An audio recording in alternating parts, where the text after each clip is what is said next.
Hello friends, welcome to our unique channel WB Exam. Today I am going to discuss about wave motion.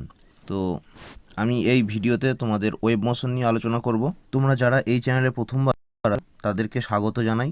তোমরা ভিডিওটা শেষ পর্যন্ত দেখতে থাকো। তোমাদের ভিডিওটা যদি ভালো লেগে থাকে তাহলে অবশ্যই একটা লাইক করে দিও। তো চলো শুরু করা যাক আজকের টপিক ওয়েভ মোশন। আমি তোমাদেরকে যখন এসএইচএমটা পড়িয়েছিলাম বা সিম্পল হারমোনিক মোশনটা পড়িয়েছিলাম তখন দেখিয়েছিলাম যে একটা পেন্ডুলাম যখন এইভাবে দুলতে থাকে তখন এর কাইনেটিক এনার্জিটাও চেঞ্জ হতে থাকে জায়গার পরিবর্তনের সঙ্গে সঙ্গে। মানে এখানে কাইনেটিক এনার্জির ভ্যালু একটা হয়, এক্সট্রিম পজিশনে কাইনেটিক এনার্জির ভ্যালু একটা হয়, মাঝখানে অন্য রকম হয়। ঠিক আছে, মানে কি একটা পয়েন্ট থেকে আরেকটা পয়েন্টে গেলেই কাইনেটিক এনার্জির ভ্যালুটাও চেঞ্জ হচ্ছে। ঠিক আছে, তো এরপর ধরো আমি অনেকগুলো পেন্ডুলামকে এইভাবে পাশাপাশি পরপর রেখে দিলাম। ঠিক আছে, দিয়ে আমি কি করছি, ধরো এই যে এই পেন্ডুলামটা রয়েছে এইটাকে ধরো আমি টেনে এইভাবে ছেড়ে দিলাম, তাহলে কি হবে, এইটা যখন এইভাবে এর দিক থেকে এসে এখানে এসে আসবে তখন এ পাশের পেন্ডুলামটাকে ধাক্কা দেবে, এই পেন্ডুলামটা আবার একে ধাক্কা দেবে, আবার এই পেন্ডুলামটা তার পরেরটাকে ধাক্কা দেবে, এইভাবে পরপর হতে থাকবে। মানে কি আমি এনার্জিটা দিয়েছি এই প্রথমে শুধুমাত্র একটা পেন্ডুলামকে, এরপর ওই এনার্জিটা বাই পেন্ডুলাম মানে পেন্ডুলামের হয়ে পরের পেন্ডুলাম তার পরের পেন্ডুলাম হতে হতে একদম লাস্ট যে পেন্ডুলামটা থাকবে সেই পেন্ডুলাম পর্যন্ত এনার্জিটা ট্রান্সফার হবে। ঠিক আছে, মানে এই যে একটা পাথ তৈরি হচ্ছে, মানে এই যে একটা পেন্ডুলাম থেকে তার পরের পেন্ডুলামটা, আবার ওই পেন্ডুলামটা থেকে তার পরের পেন্ডুলামটা, এই যে একটা পাথ হয়ে এনার্জিটা এক জায়গা থেকে একটা পয়েন্ট থেকে আরেকটা পয়েন্টে ফ্লো করছে। ঠিক আছে, এটাই হচ্ছে ওয়েভ মোশন। আমি এই ওয়েভ মোশন সম্বন্ধে তোমাদের খুব ভীষণভাবে ডিটেলসে আমি এটা ডিসকাস করব না, জাস্ট তোমাদের পরীক্ষার জন্য যতটুকু লাগবে আমি সেই পোর্শনটাকুর উপর হাইলাইট করে চলে যাব থিওরিটা। কারণ আমি যদি ডিটেলসে থিওরিটা আলোচনা করতে চাই তাহলে আমি আর সিলেবাস শেষ করতে পারবো না তোমাদের ওয়্যারলেস অপারেটরের। ঠিক আছে, তো এরপর দেখি হোয়াট ইজ ওয়েভ। ঠিক আছে, দেখো wave is a path in which energy is transform from one point of a medium to another point of a medium without actual transport of matter between two points. মানে একটা point মিডিয়ামের একটা point থেকে অপর একটা পয়েন্টে আমি energy transfer করব। আমি কি তোমাদেরকে পেন্ডুলামের উদাহরণটা দেখিয়েছি। ঠিক আছে, যে এই পয়েন্ট থেকে আমি শেষ যে পেন্ডুলামটা থাকবে এই পয়েন্টেতে এনার্জিটা ট্রান্সফার হবে, দুটো আলাদা পেন্ডুলাম। ঠিক আছে, কিন্তু ঠিক আছে, তো এই একটা পেন্ডুলাম থেকে লাস্ট যে পেন্ডুলামটা রয়েছে ওটাতে একটা এনার্জি ট্রান্সফার হবে। কোনো কিন্তু আমার এখানে ম্যাটার, এই যে পেন্ডুলামটা এর কোনো রকম মাসের চেঞ্জ হচ্ছে না বা ওয়েটের চেঞ্জ হচ্ছে না, জাস্ট এনার্জিটা বাই পেন্ডুলাম লাস্ট পেন্ডুলামে যা পৌঁছাচ্ছে। ঠিক আছে, আরও অনেক কিছু ভালো ভালো উদাহরণ রয়েছে, আমি সেগুলো বললে তোমরা আরও ভালোভাবে বুঝতে পারবে। ধরো এই যে ফার্স্ট এক্সাম্পল যেটা রয়েছে এটা হচ্ছে একটা ওয়াটার ওয়েভ। ধরো এই ফার্স্ট এক্সাম্পলটা ওয়াটার ওয়েভ, তুমি যদি ধরো পুকুরেতে একটা বল ছুঁড়ে দাও তাহলে কি হবে, বলটা তুমি যদি এখানে ছুঁড়ে দাও তারপরে ওই যেখানে বলটা পড়বে তার আশেপাশে এরকম ওয়েভ ক্রিয়েট হবে ওই জলটাতে। ঠিক আছে, এই যে ঢেউটা আসছে মানে বলটাকে আমি ধরো এটা বল, আমি বলটাকে কাইনেটিক এনার্জি দিয়ে ছুঁড়েছি, বলটাকে কাইনেটিক এনার্জি দিয়ে এখানে ছুঁড়ার পরে এই বলের এনার্জিটা জলের এই পয়েন্টে ট্রান্সফার হয়ে যায়। ঠিক আছে, তারপরে ওই এনার্জিটা ছড়াতে চাই চারিদিকে, ছড়ানোর জন্য এই রকম ঢেউ তৈরি করে। ঠিক আছে, জলটা কিন্তু ফ্লো করে না, জাস্ট এনার্জিটা এইভাবে এইভাবে ফ্লো করে চারদিকে। ঠিক আছে, তাহলে ব্যাপারটা কী হলো, যখন বলটা এই জলের এই পয়েন্টে পড়ছে এই বলের যে এনার্জিটা ওই জলের ঢেউয়ের মাধ্যমে ছড়িয়ে যাচ্ছে। ঠিক আছে, আর একটা উদাহরণ বলি, ধরো কেউ কথা বলছে। ঠিক আছে, বা ধরো এখানে কোনো ব্যক্তি আছে, তো সেই ব্যক্তিটা কথা বলছে, সে যখন কথা বলছে মানে কি এই বাতাসের যে এয়ারের যে পার্টিকেলগুলো রয়েছে বা বাতাসের যেই পার্টিকেলগুলো রয়েছে সেই বাতাসের পার্টিকেলগুলোর মাধ্যমে আমরা এনার্জিটা ট্রান্সফার করি। এইভাবে এনার্জিটা ট্রান্সফার হতে হতে এসে মানে বাই পার্টিকেল এনার্জিটা ট্রান্সফার হয়ে এসে আমাদের কানে মানে যে শ্রোতা তার কানে এসে পৌঁছায়, তাই আমরা কিন্তু কথাটা শুনতে পাই। যদি বাতাস না থাকতো বা পার্টিকেল না থাকতো তাহলে কিন্তু আমরা কথা বললে বা কোনো শ্রোতাই শুনতে পেতো না। তাহলে বাতাসের যে পার্টিকেলগুলো রয়েছে মানে এই বাতাসের পার্টিকেলগুলোর মাধ্যমে এই যে কথা বলার এনার্জিটা ওরা ট্রান্সফার হয় শ্রোতার কানেতে। ঠিক আছে, আরও উদাহরণ যেমন রয়েছে, ধরো টেলিফোন, পুরানো দিনের যে টেলিফোনগুলো রয়েছে, এই টেলিফোনগুলোতে আমরা কি করতাম আগে, এই টেলিফোনগুলোতে আমরা প্রথমে কথা বলতাম, মানে সাউন্ড এনার্জি, মানে কথা বলতাম মানে কি, আমরা সাউন্ড এনার্জিটা এই টেলিফোন দ্বারা ইলেকট্রিক্যাল এনার্জিতে কনভার্ট হতো।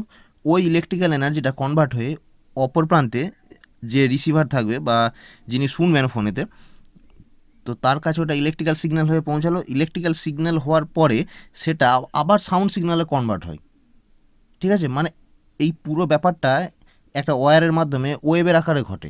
ঠিক আছে, এই যে তোমার সাউন্ড এনার্জি, ইলেকট্রিক্যাল সাউন্ড এনার্জিটা ইলেকট্রিক্যাল এনার্জিতে কনভার্ট হয়ে ইলেকট্রিক্যাল এনার্জিটা এক পয়েন্ট থেকে আরেক পয়েন্টে পৌঁছালো, তারপরে আবার সাউন্ড এনার্জিতে কনভার্ট হলো। এই যে পুরো পথটা, এই সিগন্যালটা কীভাবে যায়, ওয়েভের আকারে যায়। ঠিক আছে, এখন যদিও এখন মোবাইলের ক্ষেত্রে কী হয়, এখন এই মোবাইলের ক্ষেত্রে আমরা যখন কথা বলি ওই সাউন্ড সিগন্যালটা ইলেকট্রিক্যাল সিগন্যালে কনভার্ট হয়ে মোবাইল থেকে যখন বের হয় সেটা ইলেকট্রোম্যাগনেটিক ওয়েভ বা তোমার লাইট ওয়েভ আকারে আমাদের স্যাটেলাইটে গিয়ে পৌঁছায়। ওখান থেকে আবার যে অপর প্রান্তে শ্রোতা থাকে তার কাছে এসে ওই ইলেকট্রোম্যাগনেটিক ওয়েভটা আবার সাউন্ড ওয়েভে কনভার্ট হয়ে শ্রোতার কানে আসে। ঠিক আছে, তাহলে কি, যে এনার্জিটা এক পয়েন্ট থেকে আরেকটা অন্য পয়েন্টে ট্রাভেল করছে। ঠিক আছে, কোনো কিছু সাহায্য নিয়ে বা কোনো কিছু সাহায্য ছাড়া। যেমন ধরো এই ওয়াটার ওয়েভের ক্ষেত্রে কি হচ্ছে, এই পয়েন্টের এনার্জিটা ওয়েভের আকারে, মানে তোমার ওয়াটারের সারফেসের সাহায্য নিয়ে এনার্জিটা চারিদিকে ছড়িয়ে যাচ্ছে।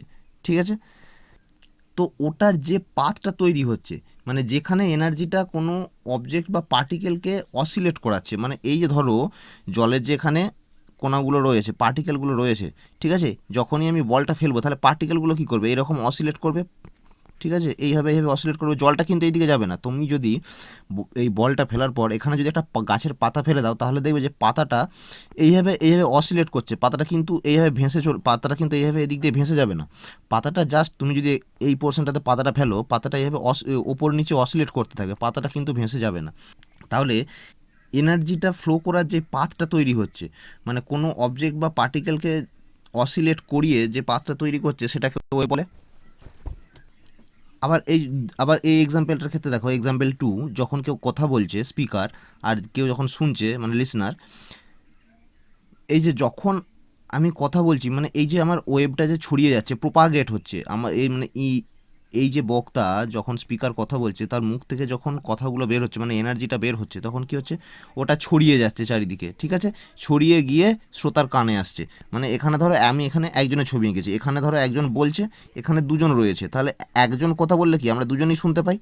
তাহলে কি হয়, এই যে এনার্জিটা, সাউন্ড এনার্জিটা, এটা চারিদিকে ছড়িয়ে যায়, বাতাসে এই দিকেও ছড়িয়ে যায়, এই দিকেও ছড়িয়ে যায়। ঠিক আছে, যার জন্য এই ব্যক্তিও শুনতে পাবে আবার এই ব্যক্তিও শুনতে পাবে, মানে যতজন থাকবে ততজনই শুনতে পাবে। ঠিক আছে, তার মানে এখানে দেখো যে এর গতিবেগটা কীরকম হবে, এনার্জিটা যেই গতিবেগে যাবে স্পিকার থেকে লিসেনারের দিকে, সেই গতিবেগটা তো ওয়েভেরও গতিবেগ হবে। মানে আমি বলছি যে স্পিকার যখন কথা বলবে, ওই যে কথার যে গতিবেগটা, ঠিক আছে, সেটা কি এনার্জি গতিবেগের সমান। মানে আমি বলতে পারি velocity of wave equal to velocity of energy. Wave মানেই তো এনার্জি ট্রান্সফার। ঠিক আছে, মানে এনার্জি এক পয়েন্টটা থেকে আর একটা পয়েন্টে ট্রান্সফার হবে। ঠিক আছে, by medium or without medium. তো যে মাধ্যম মিডিয়াম দরকার, এরকম কিছু এক্সাম্পল যেমন হচ্ছে তোমার এই water wave, sound wave.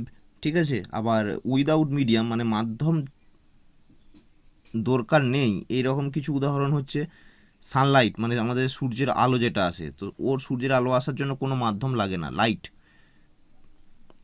Light ওখানে কোনো মাধ্যম থাক না থাক লাইট কিন্তু যাবে।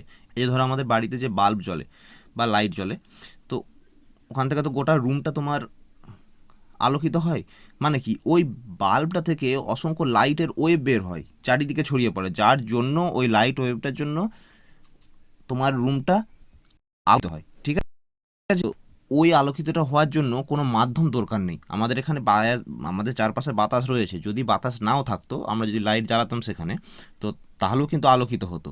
কিন্তু আমরা যদি কোনো মাধ্যম ছাড়া কথা বলি, মানে বায়ু মাধ্যম নেই, আমরা কথা বলছি, তাহলে কিন্তু অন্য কেউ, পাশের কেউ শুনতে পাবে না। ওই বায়ু মাধ্যমটা দরকার আমাদের কথাটা ট্রান্সফার হওয়ার জন্য, মানে সাউন্ড এনার্জিটা ট্রান্সফার হওয়ার জন্য বায়ু মাধ্যমের পার্টিকেলগুলো দরকার। তো আমরা এরপর দেখে নিই যে ওয়েভ কত ধরনের হয়। দেখো, জেনারেলি ওয়েভ 3 রকমের হয়। দেখো, ওয়েভ জেনারেলি 3 রকমের হয়: mechanical wave, electromagnetic wave, matter wave. তো এই ম্যাটার ওয়েভটা তোমরা যদি বই দেখো, অনেক বইতে দেখবে এই ম্যাটার ওয়েভটা লেখা থাকে না, ঠিক আছে? তো মেনলি লেখা থাকে mechanical wave, electromagnetic wave. Mechanical wave মানে মানে যেই ওয়েভগুলোর মিডিয়াম দরকার, মানে মাধ্যম দরকার, ঠিক আছে? তো সেইগুলোকে বলছে মেকানিক্যাল ওয়েভ। আর যেইগুলোর কোনো মাধ্যমের দরকার নেই সেগুলো ওয়েভ। তাহলে মেকানিক্যাল ওয়েভের মধ্যে আমি এক্সাম্পল হিসেবে কি বলতে পারি? মাধ্যম দরকার, কার দরকার? আমরা এই যে ওয়াটার ওয়েভ যেটা দেখছিলাম, যে জলেতে একটা বল ছুঁড়ে দিলে কীরকম ঢেউ তৈরি হয়। আচ্ছা, তারপর বলতে পারি সাউন্ড ওয়েভ, ঠিক আছে? আচ্ছা, তারপর তো হচ্ছে তোমার সিজমিক ওয়েভ, ঠিক আছে? এটা একটু জেনে রাখো। মানে সিজমিক ওয়েভ মানে কি, যখন কোথাও ভূমিকম্প হয়, তো ভূমিকম্প হলে কি, যেখানে ভূমিকম্প হচ্ছে ঠিক আছে, তো তার আশেপাশে অনেকটা জায়গা জুড়ে কি হয়, কেঁপে ওঠে, কম্পন হয়।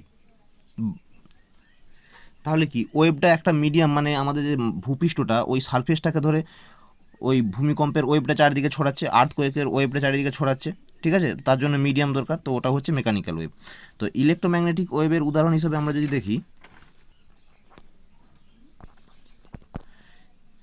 বলতে পারি কমিউনিকেশনের জন্য, মানে এই যে টেলিফোনিক যে ব্যাপারগুলো হয়, যেটা বললাম তোমাদেরকে, তো কমিউনিকেশনের জন্য যে ওয়েভগুলো ক্রিয়েট হয়, তো ওর জন্য কোনো মাধ্যম লাগে না। তারপরে তোমার আলট্রাভায়োলেট রে, ইউভি রে,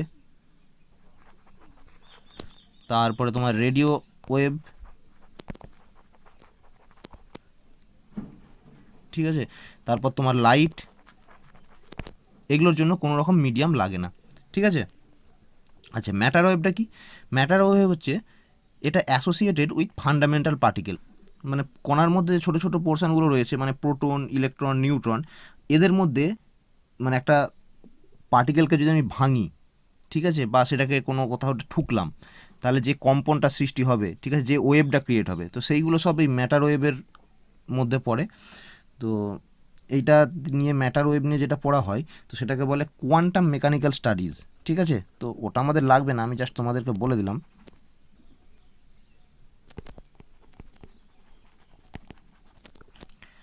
আচ্ছা, আমি এখানে একটা পয়েন্ট বলতে, এটা খুব একটা ইন্টারেস্টিং পয়েন্ট। এই যে ধরো মেকানিক্যাল ওয়েভটা, যেটার জন্য মিডিয়াম দরকার, যেহেতু মিডিয়াম রয়েছে, তার মানে কি, ওটা নিউটনের ল মেনে চলবে। ইলেকট্রোম্যাগনেটিক ওয়েভে কোনো রকম মিডিয়াম নেই, মানে ওখানে নিউটনের সূত্র অ্যাপ্লিকেবল নয়। মেকানিক্যাল ওয়েভের ক্ষেত্রে নিউটনস ল অ্যাপ্লিকেবল, ঠিক আছে? তো এটা একটা খুব ইম্পর্ট্যান্ট পয়েন্ট, এখান থেকে অনেক এমসিকিউ আসতে পারে, যে ইলেকট্রোম্যাগনেটিক ওয়েভ আর মেকানিক্যাল ওয়েভ কোনটা নিউটনস ল মেনে চলে, ঠিক আছে? তো এটা তোমরা একদম খেয়াল রাখবে, গভর্ন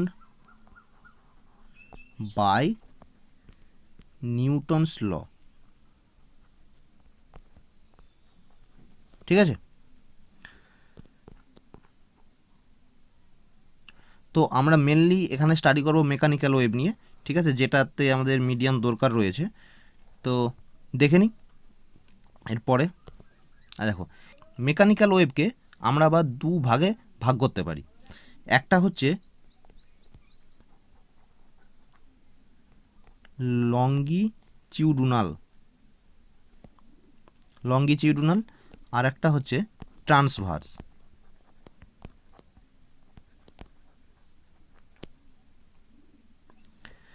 লঙ্গিটিউডনাল ওয়েভ আর একটা হচ্ছে ট্রান্সভার্স ওয়েভ, ঠিক আছে?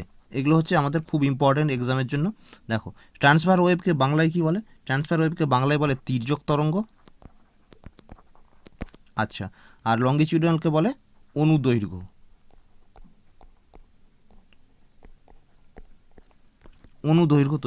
তরঙ্গ, এই যে দুটো তরঙ্গকে আলাদা করা হয়েছে, ট্রান্সভার্স আর লঙ্গিটিউডিনাল। তো এটা কিসের ভিত্তিতে আলাদা করা হয়েছে? মেথডস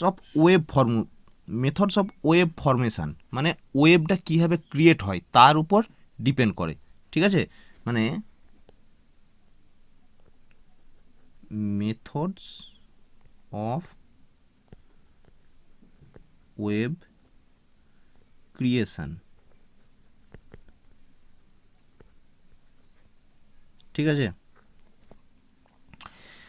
তো দেখো ট্রান্সভার্স ওয়েভ কাকে বলবো? ট্রান্সভার্স ওয়েভ হচ্ছে, ধরো একজন কেউ গিটার বাজাচ্ছে, ধরো এখানে কোনো গিটারিস্ট, এটা গিটারের একটা স্ট্রিং, মানে যে তারটা থাকে গিটারের, ঠিক আছে, ঠিক আছে, তো যে বাজাচ্ছে তো কী করলো, স্ট্রিংটাকে একবার এইভাবে টেনে ছেড়ে দিল, তাহলে স্ট্রিংটা কী হবে? স্ট্রিংটা এইভাবে ওপর নিচে ভাইব্রেট করতে থাকবে, ওপর নিচে ভাইব্রেট করে সাউন্ডটা ক্রিয়েট হলো, সাউন্ডটা এই দিক দিয়ে ফ্লো করছে, তাই তো। মানে ধরো ব্যাপারটা বলছি, এইরকম একটা স্ট্রিং দুটো পয়েন্টে এইভাবে আটকানো রয়েছে, তাই তো।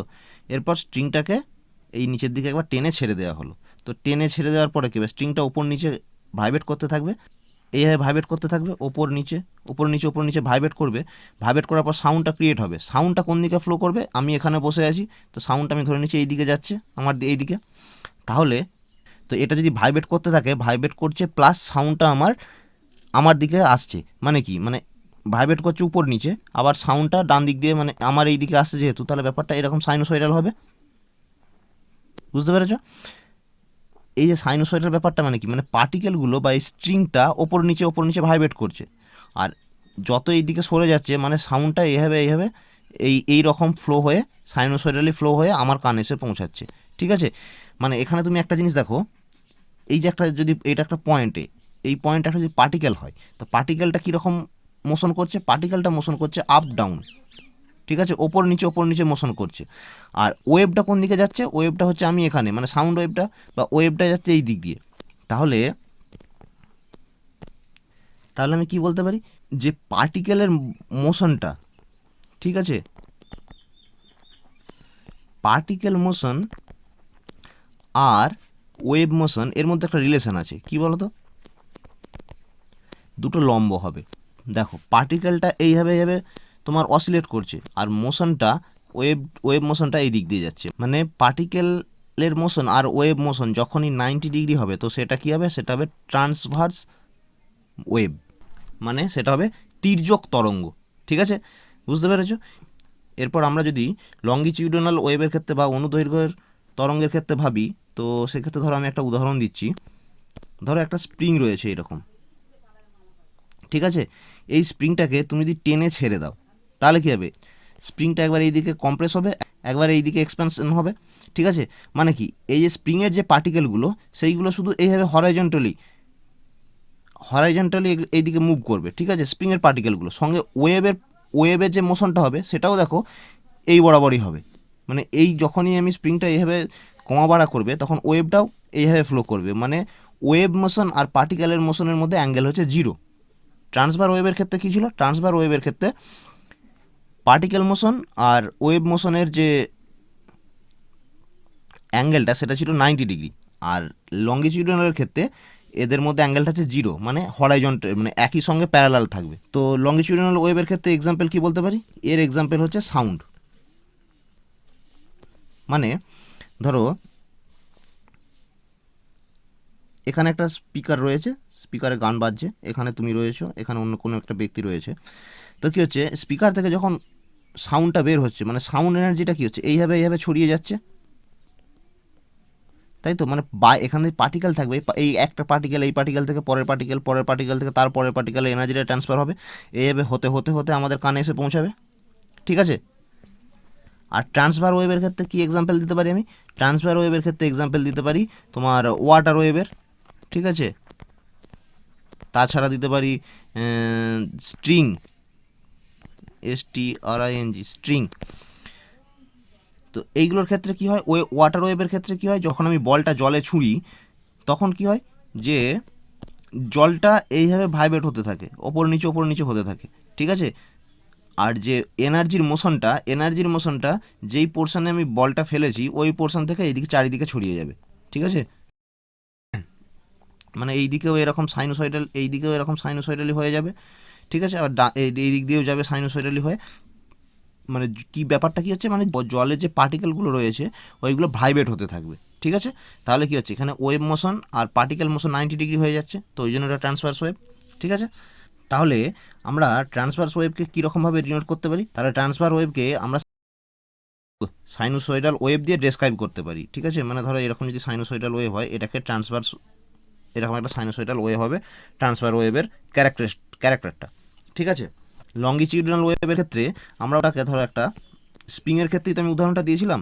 এরপর স্প্রিংটাকে আমি যখন টেনে বা চেপে ধরে ছেড়ে দিচ্ছি তখন কী হচ্ছে, স্প্রিংটা কমা বাড়া করতে থাকছে। মানে তখন স্প্রিংটা কীরকম হবে দেখবে, ঘিঞ্জি কম্প্রেস থাকবে, কোথাও এরকম ফাঁক থাকবে বেশি করে, ঠিক আছে। দিয়ে আবার ঘিঞ্জি, ঠিক আছে, দিয়ে আবার এরকম। তাহলে কী হচ্ছে, এই যে পোর্শনগুলো, এই পোর্শন যেখানটা কম্প্রেস হয়ে যায়, ঠিক আছে, তো সেখানটাকে বলে কম্প্রেশন। আর দুটো কম্প্রেশনের মাঝের অংশটা এখানটাকে বলে, মানে এই পোর্শনটাকে, এটাকে বলে রেয়ার ফ্র্যাকশন,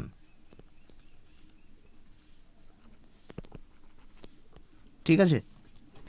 এই যে স্প্রিংয়ের এই ব্যাপারটাকে আরও ভালোভাবে ডেসক্রাইব করা যায়। ধরো যদি পার্টিকেল দিয়ে আমরা ভাবি একটা সাউন্ড ওয়েভের ক্ষেত্রে, ধরো একটা অনেকগুলো পরপর পার্টিকেল রয়েছে, ঠিক আছে।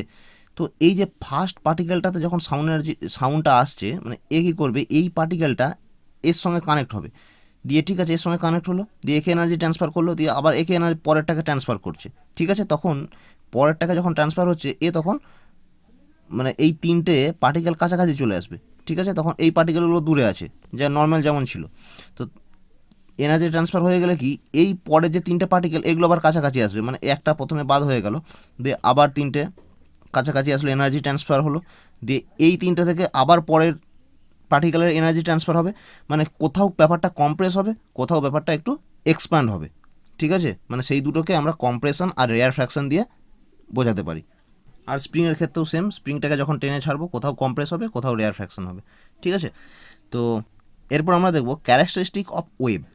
মানে আমি যদি ট্রান্সভার ওয়েভের ক্ষেত্রে দেখি, ট্রান্সভার ওয়েভের গ্রাফটা কীরকম পেয়েছি, সাইনোসয়েডাল গ্রাফ এই রকম, তাই তো। তো এই হাইটটাকে, এটাকে কী বলে, এটাকে বলে অ্যাম্পলিটিউড, ঠিক আছে, যেটাকে আমরা ডিনোট করেছি এ দিয়ে, মানে এটাও একটা অ্যাম্পলিটিউড, ঠিক আছে। এই যে ওয়েভটার এই যে হাইয়েস্ট পয়েন্টটা রয়েছে, এই পয়েন্টটাকে বলে ক্রেস্ট,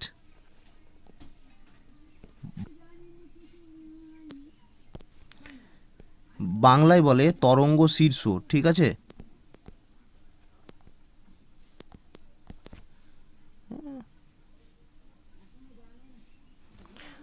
আর এই দিকের যে নিচের পয়েন্টটা, সব থেকে যেটা নিচের পয়েন্ট রয়েছে, তো সেটাকে বলে ট্রফ, TROUGH, বাংলায় বলে তরঙ্গপাদ,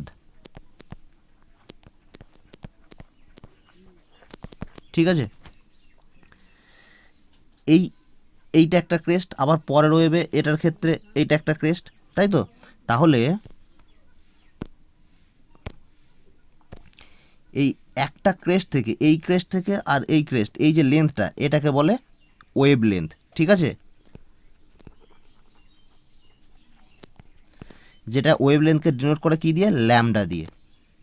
মানে এই পয়েন্ট থেকে এই পয়েন্ট, একটা ক্রেস্ট থেকে পরের ক্রেস্ট পর্যন্ত লেন্থটাকে বলে ওয়েভ লেন্থ। বা তুমি বলতে পারো একটা তরঙ্গপাত একটা ট্রাফ থেকে পরের যে ট্রাফটা, মানে যদি এইরকম গ্রাফটা হয়ে এখানে আসে ট্রাফটা, এই ট্রাফ থেকে এই ট্রাফের যে লেন্থটা, এটাকে বলে ওয়েভ লেন্থ, ঠিক আছে।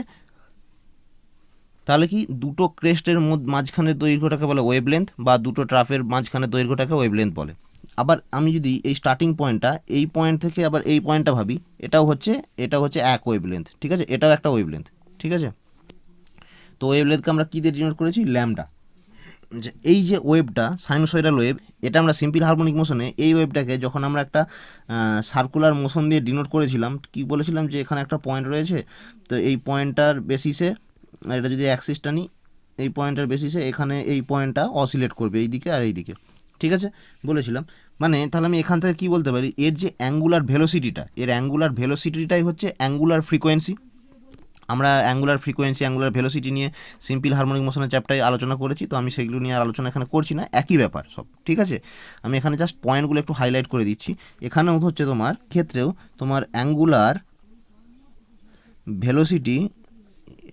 ভেলোসিটিটা অ্যাঙ্গুলার ফ্রিকোয়েন্সি সমান হয়, ঠিক আছে, এটা মাথায় রাখবে।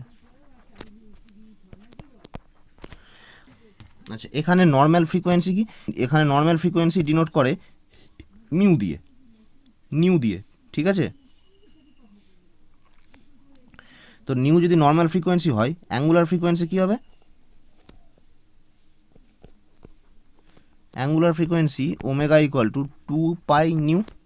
ফ্রিকোয়েন্সি মানে কি, ফ্রিকোয়েন্সি মানে হচ্ছে 1 সেকেন্ডে কতবার অসিলেট করছে সেটাকে বলে ফ্রিকোয়েন্সি। আচ্ছা, টাইম পিরিয়ড কি বলবো এখানে এই গ্রাফটা থেকে, টাইম পিরিয়ড মানে এই যে ফুল অসিলেট হতে যতটা টাইম নিচ্ছে এটাকে আমি বলবো টাইম পিরিয়ড। আচ্ছা, 1 সেকেন্ডে যতবার অসিলেট হবে সেটাকে বলছে ফ্রিকোয়েন্সি। তাহলে ফ্রিকোয়েন্সি আর টাইম পিরিয়ডের মধ্যে রিলেশন কী হবে, নিউ ইকুয়াল টু 1/t, ঠিক আছে। টি মানে টাইম পিরিয়ড, নিউ মানে হচ্ছে ফ্রিকোয়েন্সি। তো এটাই হচ্ছে আপাতত ওয়েভসের বেসিক ধারণা, ঠিক আছে। তো আজকের ভিডিওটা আমি এখানেই শেষ করছি, এই জাস্ট একটু বেসিক কনসেপ্ট দিয়ে। এর পরের ভিডিওগুলোতে আমি ভেলোসিটির ইকুয়েশন কী আসবে, মানে আমি ইকুয়েশন নিয়ে একটু আলোচনা করব, তারপরে তোমার ডপলার্স এফেক্ট নিয়ে আলোচনা করব, ঠিক আছে। তো তোমাদের এই ভিডিওটা যদি ভালো লেগে থাকে তাহলে তোমরা অবশ্যই একটা লাইক করে দিও, আর এই ধরনের ভিডিও পেতে, ফিজিক্স ম্যাথের ওপরে ভিডিও পেতে তোমরা চ্যানেলটা অবশ্যই সাবস্ক্রাইব করে নিও। তোমরা খুব ভালোভাবে পড়তে থাকো, আমাদের ভিডিওগুলো দেখতে থাকো, আর খুবভাবে প্র্যাকটিস করতে থাকো। এই ওয়্যারলেস অপারেটর এক্সামটা তোমাদের কাছে একটা বিশাল সুযোগ রয়েছে, ঠিক আছে। তো চলো ভিডিওটা আজকে